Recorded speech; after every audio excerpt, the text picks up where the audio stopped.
friends, thanks for joining us. Do us a favor and smash that subscribe button. If you haven't checked it out already, check out the Milt Stiegel interview. It's trending to be our number one video, or one of our number one videos. He has some free agency predictions in there. Yeah, you can get at him about the Dalton Schoen one. What was wrong with that one? He was wrong. Luckily, he was wrong. Really? He thought Dalton Schoen was gone. He thought for sure he'd be signing somewhere else. So Let's check that out. yeah, We should check it out. Benny, where can they find us on social media? You can find us Ray Benny Sports. We're on Twitter, Facebook, Instagram, TikTok as well. Check us out on Reddit and Discord. Join us in a conversation there if you want, and leave us a rating on your favorite podcast provider. Let's get right into it. You know, we're going to talk Winnipeg Jets, a little bit of NHL, and we got our quick shots at the end. But let's start with the Winnipeg Blue Bombers and some CFL talk. Some crazy free agency action going. There were doubters. And I don't think many people believed that Schoen and Oliveira would be back, but they are. So what are some thoughts on that? What's the impact on the team with Kyle Walters, again, just chest out wizardry, figuring out this cap and working it? Yeah, yesterday was a wild day for the CFL in general in terms of signings. And it's weird because I thought free agency starts next week. I know they had this tampering window, but I wasn't realizing that people will actually be signing contracts and they're being announced. I know they're not official till Monday or Tuesday or whatever that is, but wow, what a week. And great moves by Walters. Signing Oliveira, 2-year deal. And again, both these guys, Dalton Schoen, a 1-year deal. Both these guys apparently leaving money on the table. Especially Oliveira. He had a chance for, what was it, 2-year deal for $550 from Hamilton, like total, and Lions maybe making about $750 to $770 for a 3-year deal. Yeah. So he looked at it one way, right? He can become a legend in Winnipeg. If he plays his whole career here and his career goes well, he could be a legend. There will be many opportunities to make money through sponsorships, through side deals, and all that other stuff that he can see that potential, right? And Dalton Schoen, just more of a company guy, I guess. You know, the Bombers brought him in, and they showed loyalty to him as well over the last couple seasons, and he showed it loyalty back. And I think his was about $230 that he's making. So that's a lot of money that they end up paying between these two guys. You throw Kolaros in there, you throw Kenny Lawler. That's 4 guys. You're probably at $1 million, you know, of your salary cap over that. And that's not even including Dembski and your O-line and Willie Jefferson. So great deals. I love it. I'm excited to see what they can do, but I'm also concerned to fill up the rest of the roster. That's insane. Based on last year's performance, the Bombers have the best 1, 2, 3 punch in the CFL. If Dalton Schoen did not miss games, he probably would have been the CFL's leading receiver in yards for sure. But if Kenny Lawler didn't miss games, he's over 1,000 for sure too, and maybe he's up to 1,500 too. You never know. There's sorry to interrupt. That's okay. There's always a concern of the players that you can sign when you do invest so much in. But, you know, Ted Gavea and Danny Mack have been able to find gems. So the faith is obviously there. Jordan Younger has done some great coaching in the secondary. He's defensive coordinator now. They still have Richie Hall there. There's consistency. There's still some veterans there. Brandon Alexander just signed. Winston Rose hasn't been, I guess, as effective with injuries and consistency, but he's a veteran who knows the system and will coach up guys who are there. They free agent, the culture that they have, huh? Rose is also a free agent, though. Oh, I thought that he was going into this year. He's still on the roster. No, I just relooked at the list here. So he's a free agent, and I after him not playing at the end, yeah, they won't sign him. No. And then, you lose Ricky Walker to Calgary and you lose Demerio Houston to Calgary. So there's obviously huge confidence in Younger and what they can do and coaching them up. So if they believe, I believe. My only beef is, and not personal beef, it's suspicious beef. Brady Oliveira tweeting that he's back and he got unfinished business. Yes. Yes. I saw that too, man. It's a personal thing. I didn't like that in 2003 when they couldn't fulfill it. I thought it was horrible then, and I will always think it's horrible when I see it. I'm I not cringed. that suspicious, but I'm not a big fan of that. I cringed and I thought of you instantly when I saw that with the unfinished business. Oh man, I was on my way to work and I was like, "What?" out loud, and people in public heard me. So let's look at the other signings for the Bombers. Jake Thomas, what's the impact there? What's your Yeah, it's thoughts on interesting. Jake Thomas signing? Like I think we had talked about this. It's just like I'm surprised it happened so early with Jake Thomas, especially when you had a guy like Ricky Walker still out there that you had to look to sign. I didn't see any money with Jake Thomas. It's an early signing to you, but maybe it's one of those, hey, let's get this out of the way and we know where we are at cap level. Because I doubt Jake Thomas was going anywhere else. He was with the Bombers or probably nowhere else. So I like the signing to be a depth move, but Bombers have some work to do on that D line, losing Ricky Walker now, and Jeff Coates still a free agent. Cam Lawson has to step up. Still a free agent. He's a free agent too, though. They got to get that guy. Yeah. So like, there's no way Cam Lawson is going to another team after you lose Ricky Walker. No. Cam Lawson is going to be a Bomber. Cam Lawson, I wish they would have signed him already. Yeah. He's a locker room leader. It might have been a signing that was maybe Jake Thomas was like, yo, I'll take whatever and I'm ready to go. Yeah, that's what I'm thinking on that too. He has his set. I'm not saying take whatever, but he has his set and whatever. Get it out of the way and it's done. It's also a sign to the team that another leader is willing to come another year. Dude's going into year 12, coming off one of his best years, if not his best year. And as a plug and rotational player, why not? Strong start, not a lot vibes. Through the finish though. So yeah, well, exactly like he's saying, and bringing Brandon Alexander back too. It's another veteran guy who's coming back to finish the business, right? Yeah.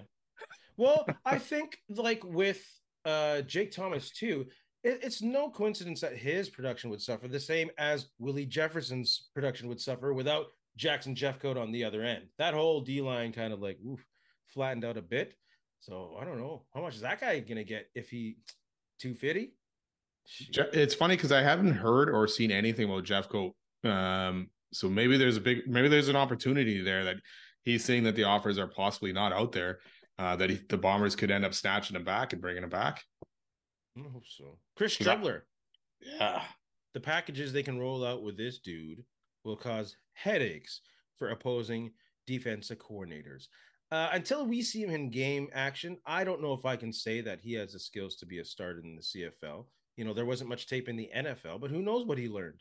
So, but I'm just glad to have him back. He has some energy on the offense and the options that you can have with him. Crazy. Yeah, I'm excited to see what you can do with him on the field with Oliveira, and we know he can somewhat pass the ball. He wasn't the greatest at it when he was here, but he could get the job done when you ask him to make certain passes.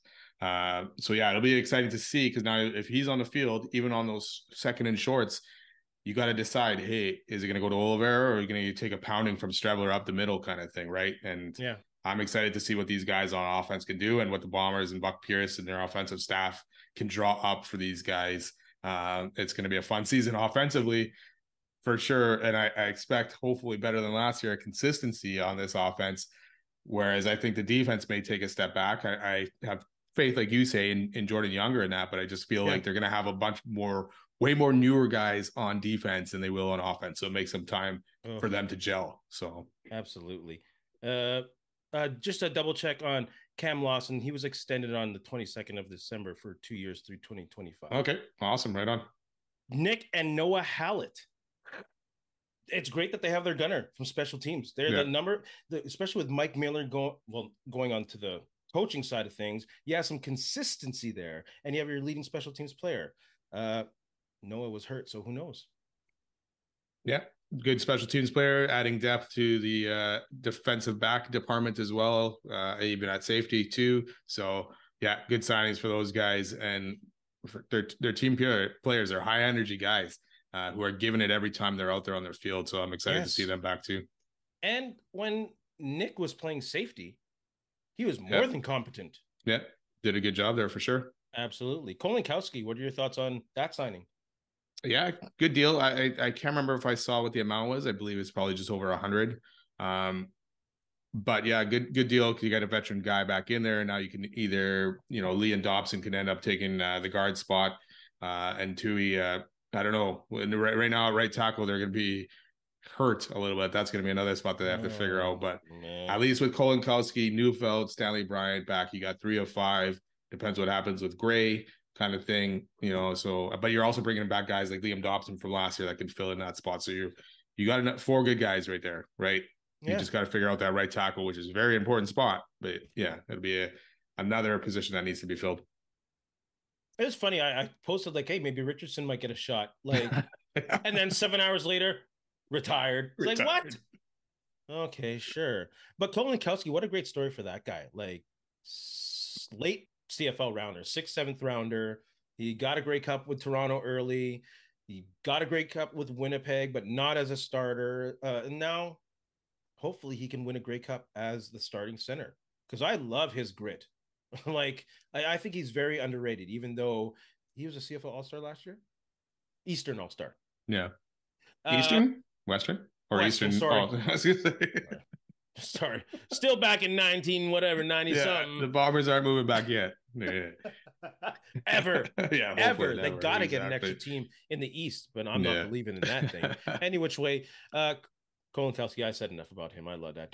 Plus having him back, I mean, he's got the chemistry with Claros playing center. Exactly. Right? It's always good to have that back so you're not restarting with a new guy and taking games to get used to a new guy. So yeah, I never thought of that. The chemistry between center and quarterback is often underrated. Just like Peyton Manning and Jeff Saturday. How many years were those guys together? Then even in Denver afterwards, weren't they? So yeah, he loved having his hands under. Johnny Augustine. Sorry, I don't know what I was going to say. I know what I was going to say there, and I stopped it. I don't know. Did you think once he was signed, that kind of hinted that Oliveira was close to signing?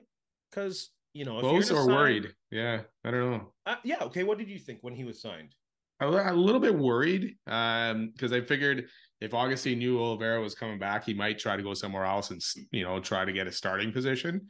So yeah, a bit of concern, but then I was like, okay, well, at least Augustine back, he's know the system. If Oliveira goes somewhere else, Augustine, who has looked good in his limited opportunities, right? He hasn't looked at a place when he's come in for Oliveira. So I was like, okay, I guess Augustine will be the next man up in this situation, but it worked out, and Augustine must have known. Obviously, he knew there was a chance Oliveira was coming back. Yeah. And whatever his salary ended up being probably was dependent or knowing, hey, I'm going to be a backup anyways, right? So, but I like it. It's weird. Like, I don't know. Because if you have a starting Canadian running back, it's probably preferable to have a backup Canadian running back rather than having to shift. Or I guess you can go receiver because a lot of teams have a lot of Canadian receivers. I don't know. Kyle Walters knows better than me. I don't even know what I'm trying to say right here. Well, because the Bombers only have one right tackle one American lineman right now. Yeah. I had the name written down somewhere here, but I don't know where it is. And he's the only other guy signed, right? So maybe you have to look at an American lineman as a right tackle when they bring some, figure that out. So now you can do that again with having Oliveira, and if something happens to Oliveira, Augustine comes in and fills in, right? Yeah, like it's hard. It's hard to really judge an offensive lineman's performance, especially the guards in the middle, because they get less of the spotlight. Their sacks aren't obvious if they're doing well or not. But I don't know. Is Jeff Gray ready to take a step out to the right side? Is that development there? Because we know that he's had trouble sometimes in the middle and he's been in rotation. Like, is that a possibility in the plan? Yeah, I guess they're going to have to look at it. See, I mean, but they might have to find a cheaper option there and maybe, I don't know. Well, you can. A guy with less experience and, hope you can get him up to shape in time for the CFL season starts. Yeah. Was Hardrick with anybody before the Bombers? He came in pretty young, didn't he? Yeah, he was with Saskatchewan because he's going back to Saskatchewan. Right. Thank you. So he was there, but he wasn't a full-time starter or anything. Like, he was still bouncing around. He got to Winnipeg and they kind of settled him down and helped him get a starting position. So speaking of Yoshi, thoughts? Like, he good for him. I chase that money too. I don't know. Does that say anything to you about the Bombers? What are your thoughts on that? Sucks to lose him. I don't think it says anything about the Bombers. It's a lot of money that they're offering him. I don't know. Was it $230 per year or is it $230 over the 2? Yeah. So like that's a lot, man. And I don't blame the guy for not turning that down to come back for the Bombers for maybe 150, right? Because Yeah, you gotta cash in when you can, because you never know how long you're gonna last in the playing football, right? So absolutely. good deal for him. Good get for Saskatchewan. Hopefully it ends up working out, except when they play the Bombers, kind of thing. But yeah, good move. I don't blame him at all, and good luck to him. And you know what though? The Yeah. funny thing is, he hasn't officially signed his contract. So with Richmond Mm. retiring, is there any way now the Bombers are in a bit of a hole? If they can't find someone else by Monday or Tuesday, do they Yeah. circle back and try to get him back and figure it out? But I think it'll be too much money. Probably No, can't they do it. can't. They can't Yeah. afford that. They made their decisions pretty much when they were able to sign Schoen and Oliveira. Yeah. Yeah, I think it's a sign of things to come in Saskatchewan with the sign of Ouellette, the signing of Ouellette, and bring in Hardrick. Maybe they're gonna start using a power running game like the Bombers do. Because they Yeah. saw that it worked in Toronto. Mace saw it worked in Toronto, and it obviously works here. Hardrick does it well. He's one of those, what do you call those, road graders that can block down the field, hold a guy, and push him 10 yards back. So maybe that's what they're doing. But at the Yeah. same time, they have Mark Mueller, who showed as their offensive coordinator, who did never committed to the running game, even when it was doing well. When he Mm-hmm. had guys like Kadeem Carey and Dedrick Mills. So I don't know. Like if they do commit to that running game, I think that'd be smart because you got this older quarterback with Trevor Harris. It takes the pressure off him, and your O line doesn't have to be as good because they weren't good. Sorry, they don't have to be as as pass protector strong. Practice. Yeah. Yeah. So They seem to be better last year getting the run going when they yeah, used it last year with Morrow. But yeah, their O line still is a work in progress. But they've made some moves in Saskatchewan to kind of with Ouellette, Jameer Thurman, so right now they're winning. They're the paper champions or the Grey Cup champions of moves right now, kind of thing. But we'll see if it works out. Sometimes the free agent stuff doesn't work out great, right? It takes time for guys to gel. We saw it in Hamilton last year. We thought that Hamilton D would be lights out after all their moves, and it didn't work out. But yeah, good start for them after the first couple of days of free agency. So we'll see. Well, that's a good one too. oh yeah. Why is what's mostly Western teams are really making these moves? What's up with that? Yeah, East, don't you want to get better? Hamilton's made some move. Montreal has been very quiet though, unless they're working on a deal with bets or something. But yeah, they haven't really done much. Ottawa's making moves, but I don't know if they're the right moves. I mean, Darius Pickett is a good move though. So It's a hella good move. yeah, Hella good move. Demerio Houston, is that a good move for Calgary? we'll see, man. That's a lot of money that they're paying him as well. We saw him interceptions last year. Great. Yeah. There was times though that he did get burnt last year, and there was times where he got burnt and the receiver dropped the ball. Luckily, so he was more of a risk reward kind of guy, right? Where he would make that interception, but if he missed that interception, I think it was the Saskatchewan game, was it not? Labor Day, where he was the only guy out in coverage and he went for the interception. Wide side. Yeah, Wide missed it, side. and the guy got the touchdown. So yeah, love the guy as a player and everything like that. Good luck to him in Calgary, but I'm not sure if that's the greatest way to spend money. Yeah, sorry for yelling there. I don't think that's the Calgary wide side. I got passionate about the wide side. Yeah, Calgary. Yeah, I think that was a bit of a reach there, even though he will be a great DB. But we'll see against teams like BC and Winnipeg when they have a bunch of receivers and moving them around, like Schoen versus Houston. I'll probably put money on Schoen. Yeah. Ricky Walker going to Calgary as well. That does hurt. He was probably the best interior lineman that the Bombers had. But at the same time, I think maybe Calgary again reached for this one. The defensive tackle market seemed kind of thin. And again, no, Ricky Walker's a great defensive tackle. I love watching that guy play. He had a motor. He can cause chaos in the middle.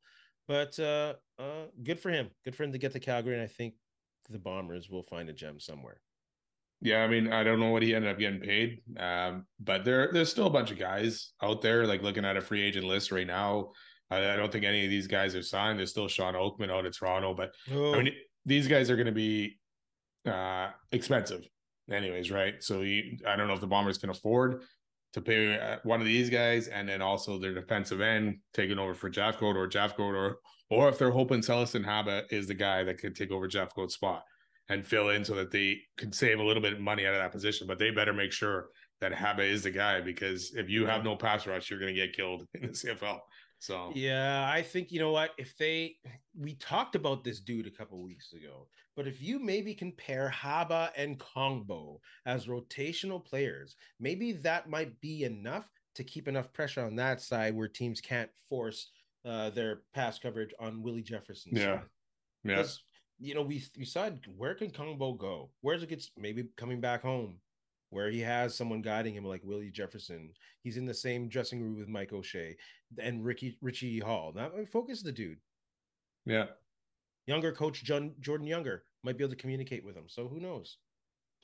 And Yeah, who it'll be knows? interesting. A lot of Maybe no, sorry, go ahead. you go. No, I was gonna say there's a lot of moves the Bombers D still has to do. You Yeah. know, that the offense is pretty much set besides right tackle. Right. And then you have to bring in a couple receivers here and there. I mean, I love for them to bring Rashid Bailey back, but that's probably not going to happen at this point, right? And No. Rashid Bailey deserves to be paid a little bit more than he probably was paid with the Bombers in the last couple of years. So Yeah. but defense right now, I think that's a focus. And I don't know if that'll be the focus in the draft as well for them. But usually first year guys don't come in and play right away for the CFL, right? So Yeah. Also, they have now I forget his name. Their first rounder that they drafted Ford. at the end. No, Oh, well, they should get Ford back what's that also at rush? DB.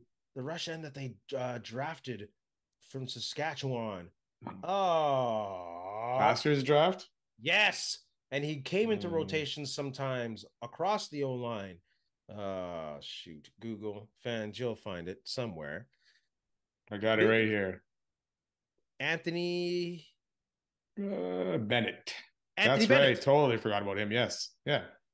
Who I got half his name right. So maybe it's his time to step up too. Yeah, that's true. That's very true. Yeah. I mean, you drafted him first round last year. He should be ready to go this year. He was definitely getting minutes last year. Biggest non-bomber CFL signing. I'm just gonna throw mine out there because we already named him, Adarius Pickett. I think that's huge for the Ottawa defense. Is Santos Knox still in Ottawa?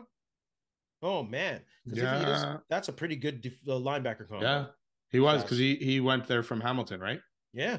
Yeah, so that and Pickett pressuring the quarterback and drop back in coverage, dude will change that defense. And I hope Brian Cole becomes a linebacker, Sam linebacker like him.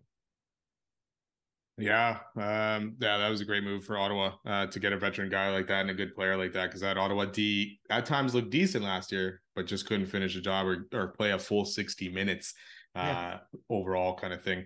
I'm gonna go with and there's so many decent ones, like even Jamal Peters to Hamilton.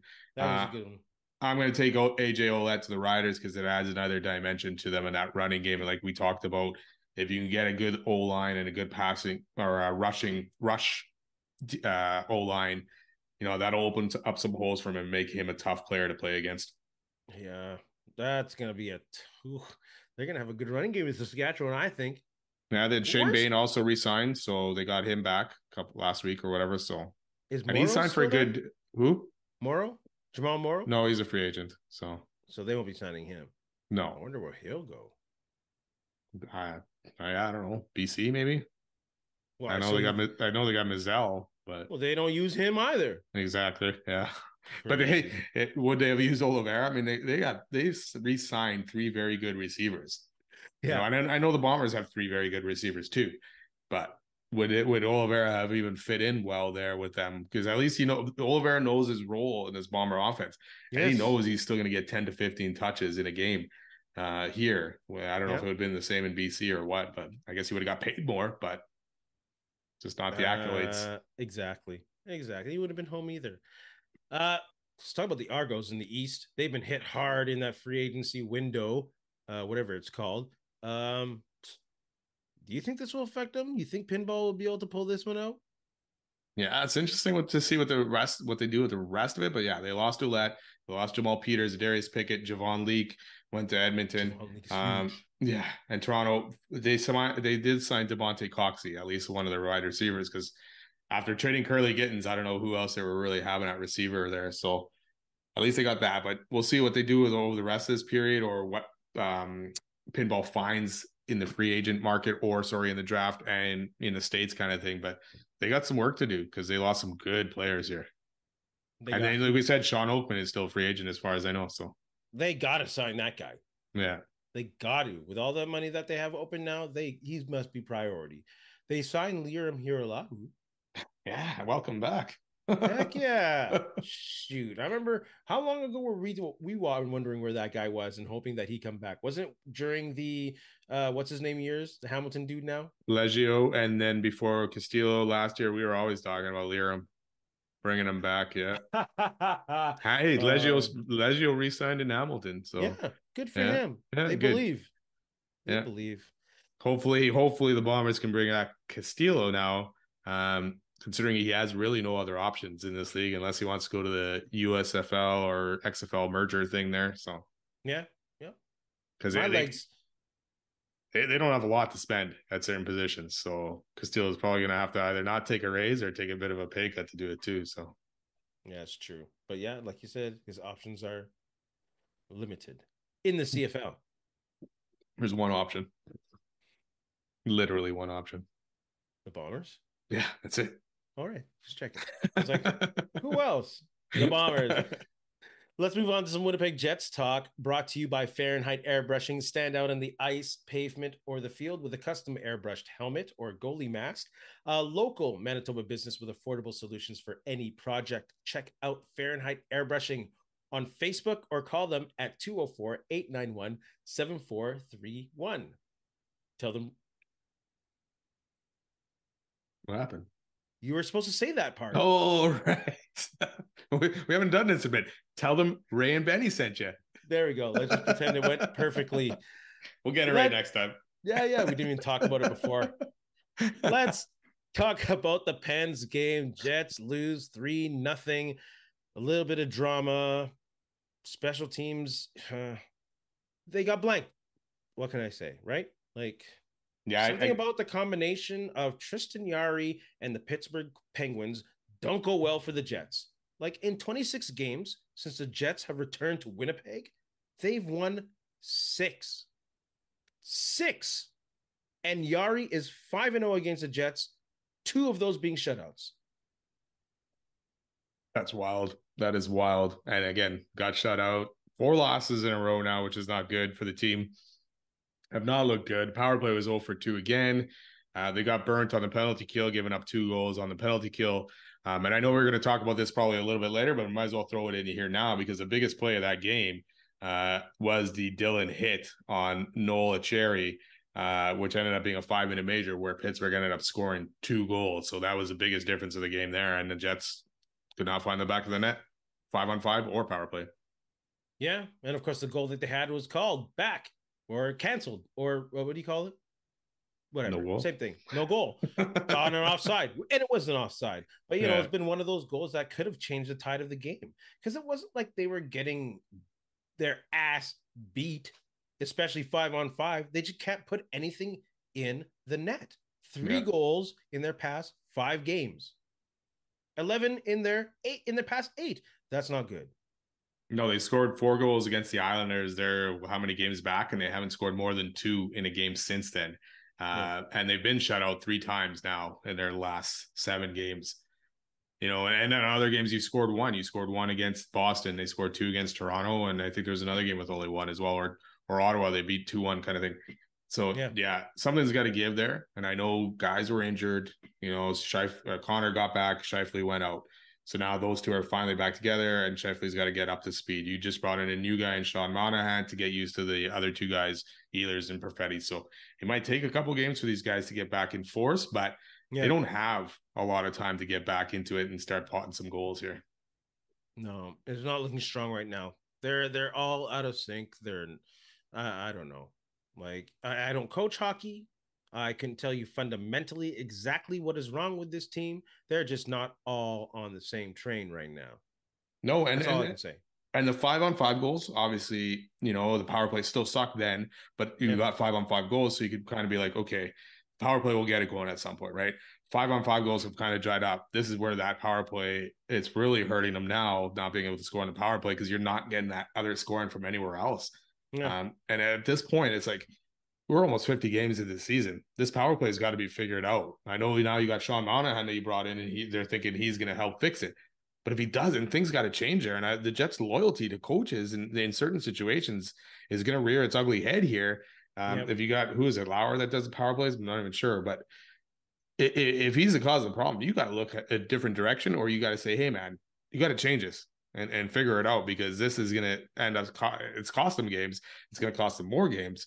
And going into the playoffs, it's going to cost them a lot. Yeah.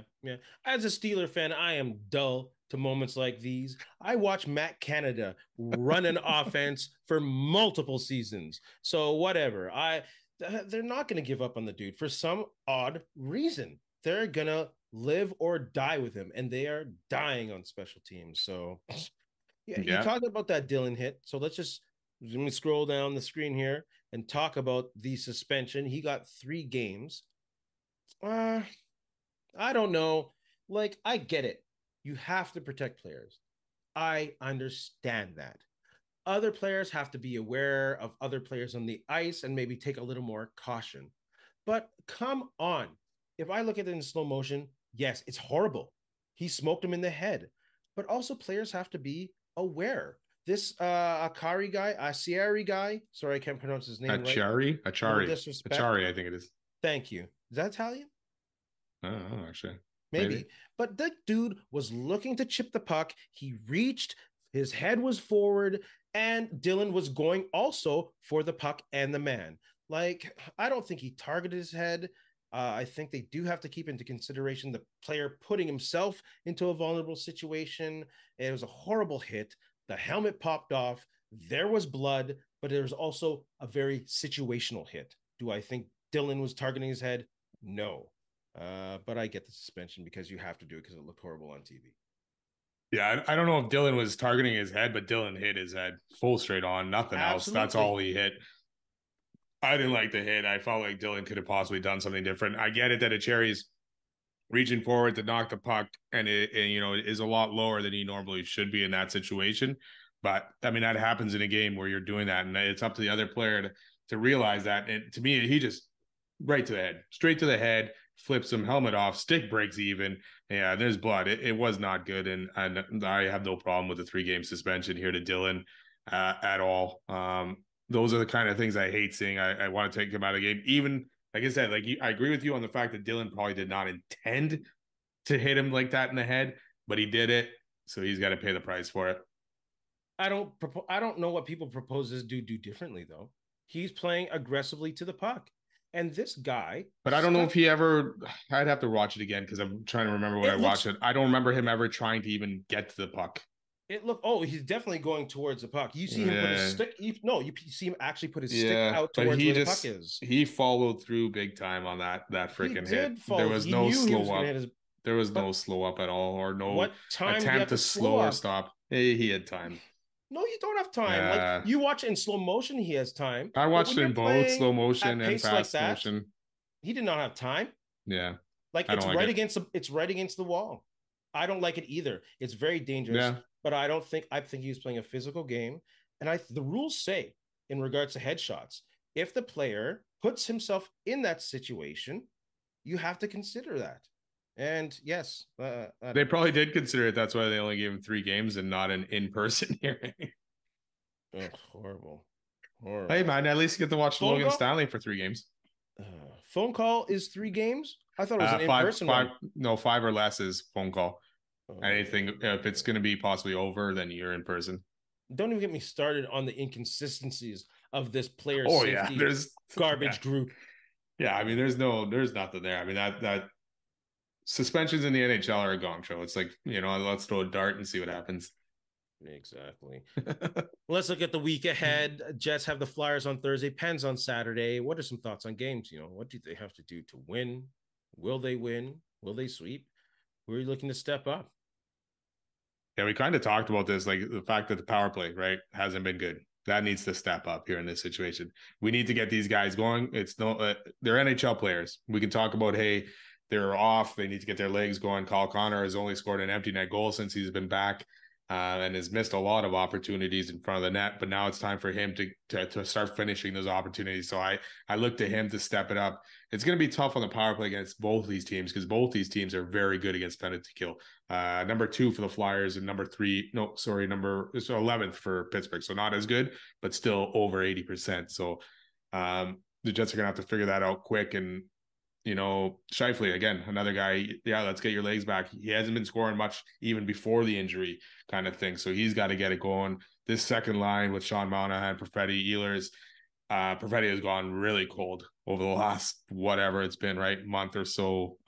So yeah, it's time for him to find his game and prove to us that he can play these second line minutes and garner more minutes. I know his stats look good in limited opportunities and all that stuff, but we need to see more out of him. So, to me, it's all about the stat sheet, the goal sheets, the assist sheets, and hard play kind of thing. So need more out of Perfetti as well.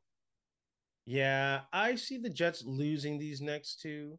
I see Jets Nation losing their mind. I see them peddling all over X or Twitter looking for another panic trade. The Jets just need to score. The first line needs to get going.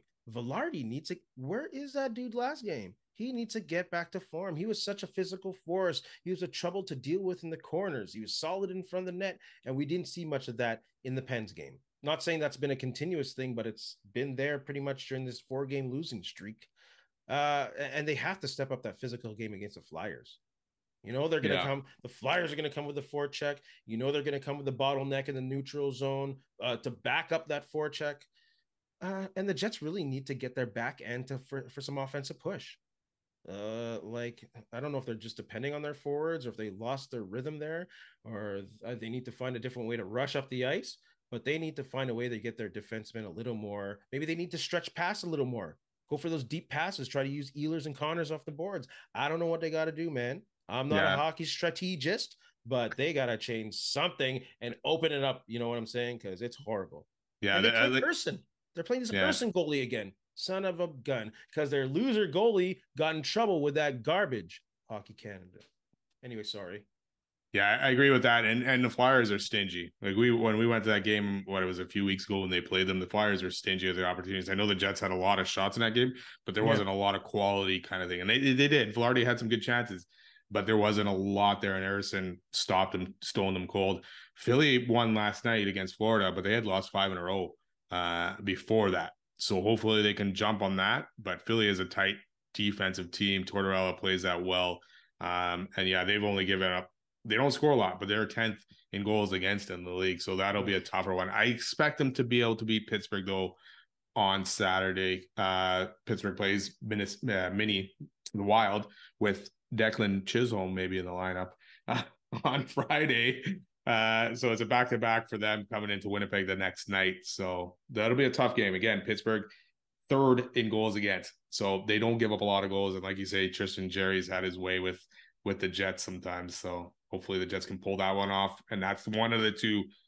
I expect them to win one of these. And I'm probably leaning towards winning the Pittsburgh one. Well, with Dillon gone for 3 games, we will definitely get to see what's going on with that defensive depth. Your boy, Stanley. Okay, can we just talk about it for a second? Putting Declan Chisholm on waivers. Like, did you actually think you were going to squeeze him through waivers? I know this happened already a week or 2 ago or whatever it was. But, I mean, you just put Axel Johnson-Fialbi on waivers and he went through unclaimed. Like, was anyone going to claim Fialbi or even Toninato? Like, did you need to send down Declan Chisholm? And I get a lot of people say, oh, he's a 7th defenseman anyways. He hasn't played a lot. But he's developing, man.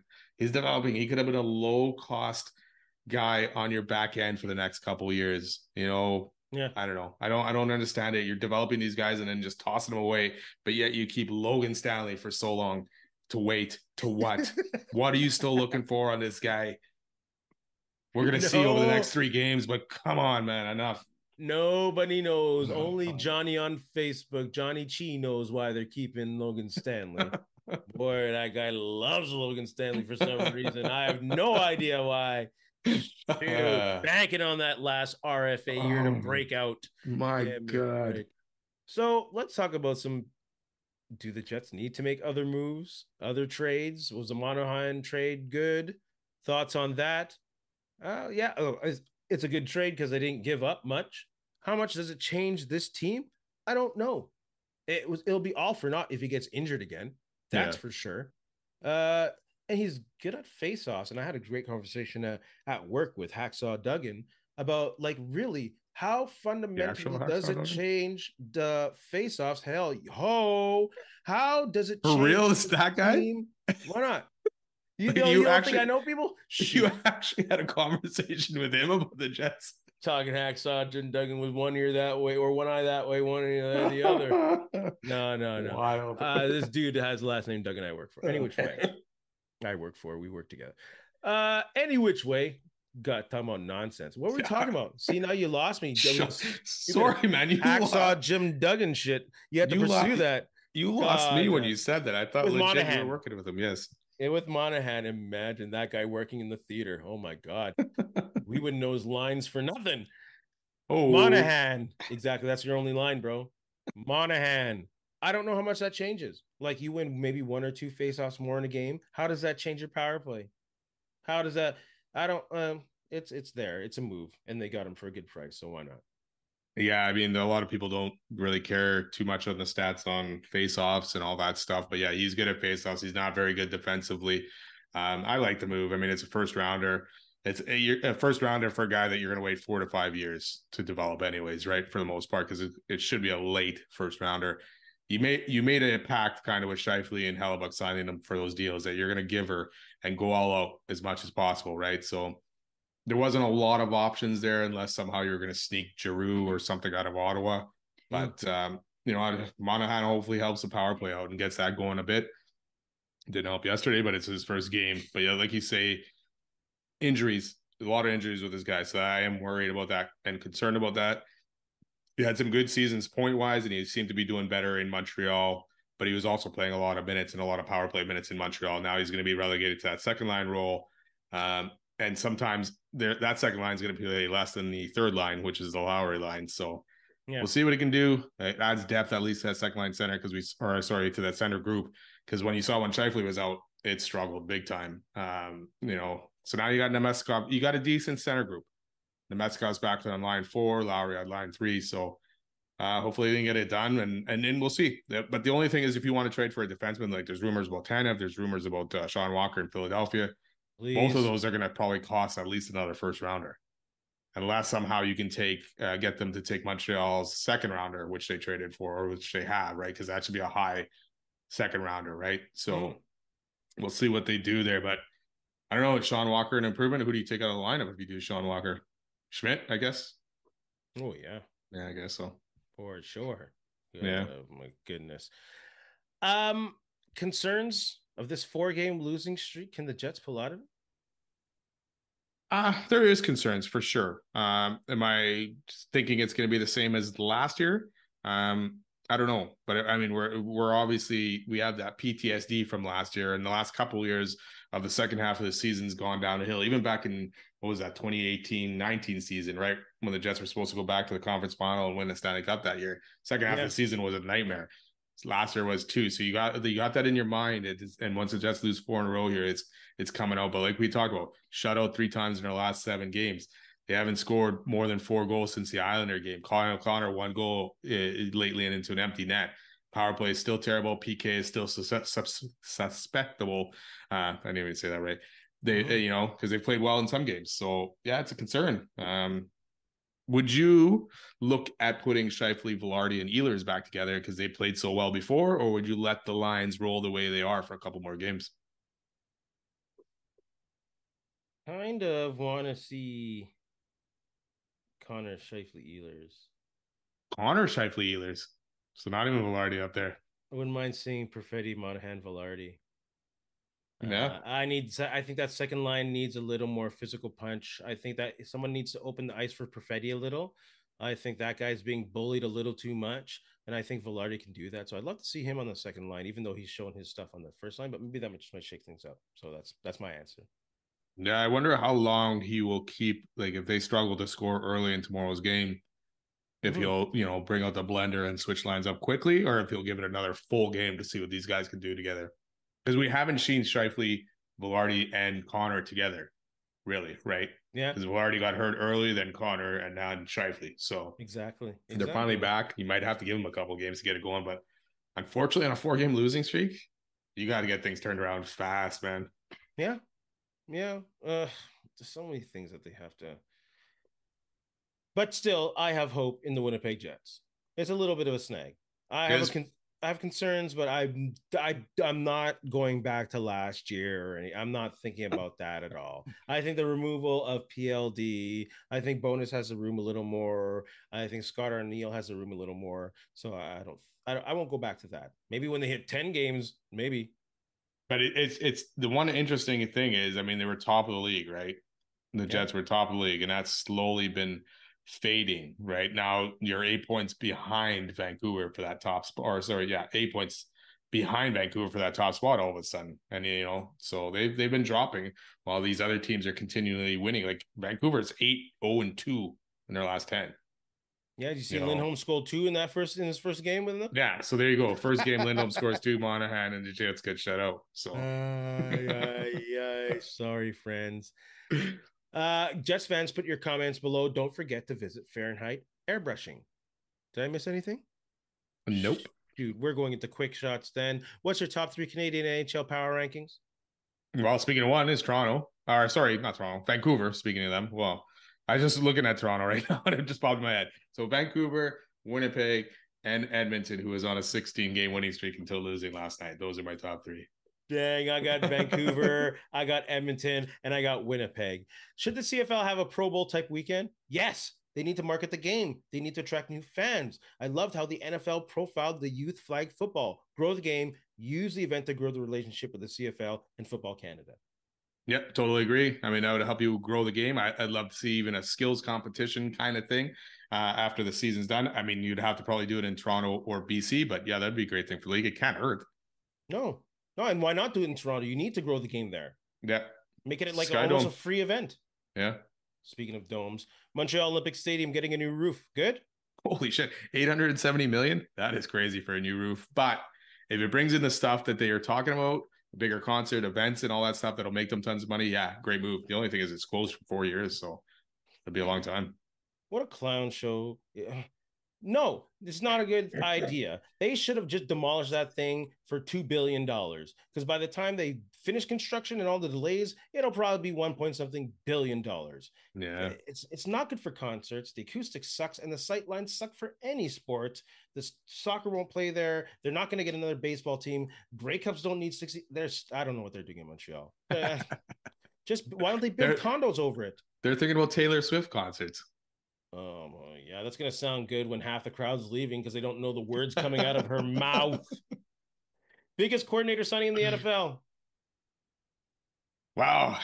There's a lot of moves and interesting moves. Head coach is going back to being coordinators. Arthur Smith in Pittsburgh, Kingsbury back to, where did he go? Okay, Washington. I like Ken Dorsey in Cleveland. It's not the biggest move, but I like what he had success with Josh Allen. Maybe he can help Deshaun Watson take that next step or figure things out. So I like that move.